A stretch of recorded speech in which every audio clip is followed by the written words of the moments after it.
Friends, അപ്പോൾ നമ്മൾ വണ്ടിയിൽ നിന്ന് ഇറങ്ങിയിരിക്കാം. നമുക്ക് പോണ്ടി പോകേണ്ട ഒരു ആവശ്യമുണ്ട്. അപ്പോൾ 1-2 ആവശ്യമുണ്ട് പോണ്ടി പോയിട്ട്. അപ്പോൾ നമ്മൾ കുറച്ച് ദിവസത്തെ ലീവിന് ഇറങ്ങിയിരിക്കുകയാണ് കേട്ടോ വണ്ടിയിൽ നിന്ന്. അപ്പോൾ വേറൊരു ഡ്രൈവർ വന്ന് മലയാളിയാവും വന്നിട്ട് ചേഞ്ച് ആയി കേട്ടോ. ചേഞ്ച് ആയിട്ട് നമ്മൾ വേറൊരുത്തനും കൂടെ ഉണ്ട്, ഒരു ഉക്രൈനുണ്ട്. അവനെ ഇറക്കാൻ വേണ്ടി വന്നിരിക്കുകയാണ്. നമ്മുടെ വണ്ടി കിടക്കുന്ന ഡിസ്റ്റൻസിൽ നിന്ന് ഒരു 10-600 കിലോമീറ്റർ പോന്നിട്ടാണ് കേട്ടോ ഇപ്പോൾ ഇവനെ ഇറക്കുന്നത്. ഒരു ഉൾഗ്രാമത്തിലാണ്, ഫ്രാൻസ് സ്പെയിൻ ബോർഡറിൽ കുറച്ച് ഉൾഗ്രാമത്തിൽ കുറച്ച് അധികം വന്നിട്ടാണ് കേട്ടോ.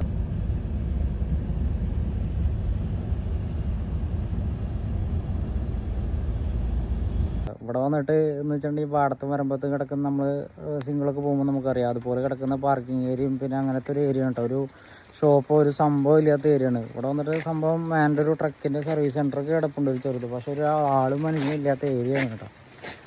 പിന്നെ ഇതുപോലുള്ള ഏരിയയിലൊക്കെയാണ് കള്ളന്മാരുടെ ശല്യം കൂടുക. ഈ ഫ്രാൻസിലൊക്കെ കള്ളന്മാരുടെ ശല്യം കൂടുതൽ വരുന്നത്. അപ്പോൾ വന്നിരിക്കുന്ന വണ്ടി ഇതിലുണ്ട് കേട്ടോ. അപ്പോൾ ഇതിൻ്റെ സ്ഥലത്ത് എത്തിയിട്ടുണ്ട്. അപ്പോൾ ഇവനെ ഇറക്കിയിട്ട് നമുക്കിനി പോണ്ടിക്ക് തിരിച്ച് പോകണം. ഇവിടുന്ന് നമ്മുടെ കമ്പനിക്ക് വരുന്ന ഡിസ്റ്റൻസ് ഏകദേശം 1950 കിലോമീറ്റർ ആട്ടോ. നാളെ വൈകിട്ട് മറ്റന്നാൾ രാവിലെയൊക്കെ ആയിരിക്കും നമ്മൾ എത്തുന്നത്. ഈ വണ്ടി കൊണ്ടാട്ടോ അവൻ വന്നിരിക്കുന്നത്, കണ്ടില്ലേ? ഈ വണ്ടിയിലാണ് ഇപ്പോൾ നമുക്ക് ഇനി തിരിച്ച് പോകേണ്ടത്. അവൻ്റെ വണ്ടി ഇവിടെ കിടക്കും. നമുക്ക് അവിടെ നിന്ന് എവിടെയെങ്കിലും വല്ല ഷോപ്പിങ്ങോ അല്ലെങ്കിൽ വല്ല കടയിലൊക്കെ ഭക്ഷണം കഴിച്ചിട്ട് വരാമെന്നൊക്കെ അവനോട് പറഞ്ഞിട്ടാണ്. ഇവിടെ ഈ കാട്ടുമുക്കിൽ ഇനി എന്ത് കിട്ടാനാണ്? അവനാണെങ്കിൽ ഇവിടെ എങ്ങനെയെങ്കിലും എത്തിയാൽ മതി എന്നുള്ളത്. ഇന്ന് ശനിയാഴ്ച, നാളെ പണിയൊന്നും ഇല്ല. എന്നാലും ആശാൻ ഇവിടെ എത്തിയാൽ മതി എന്നുള്ളൊരു കണ്ടീഷൻ കേട്ടോ. എന്തായാലും അവൻ തന്നെ പണി കുഴപ്പമില്ല. നമുക്കിനി ഞാൻ വണ്ടി ഇവിടെ നിന്ന് എടുത്ത് പുറത്ത് മെയിൻ ഹൈവേയിൽ ചാടി കഴിഞ്ഞിട്ടുണ്ടെങ്കിൽ അവിടെ കയറി എന്തെങ്കിലുമൊക്കെ കഴിക്കും നമ്മൾ.